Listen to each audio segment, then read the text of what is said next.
It was a disaster that took the lives of 109 passengers and crew and also sounded the death knell for commercial supersonic travel. Just seconds after takeoff, flames streaming from its port engine, Air France Concorde flight 4590 struggles to stay aloft.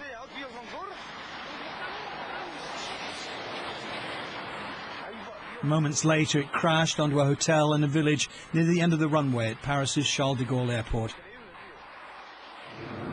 Most of the dead were German tourists. 4 other people died on the ground in the fireball that engulfed the hotel.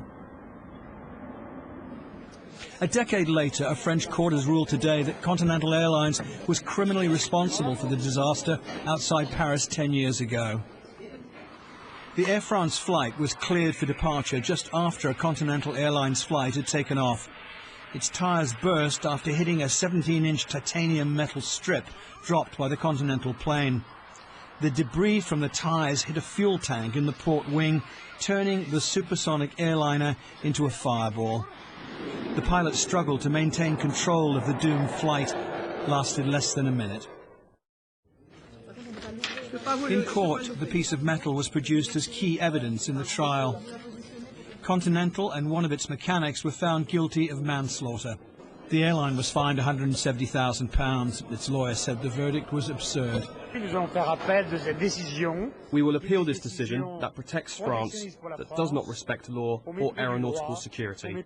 Everybody knew Concorde could not fly, it was not flight-worthy, and nevertheless, all the authorities have allowed it to fly. And consequently, there were 115 dead. Oui. 10 ans, vous avez de la constance, c'est bien. Outside the court, the widow of the Air France pilot said she thought it was a fair verdict. Il me paraît juste, oui, mais enfin, je suis un peu fatiguée. Concorde returned briefly to passenger service in 2001, but 2 years later, the iconic airliner, which was by now operating at a loss, was finally grounded, and the once glamorous age of supersonic air travel was over. Peter Sharp, Sky News.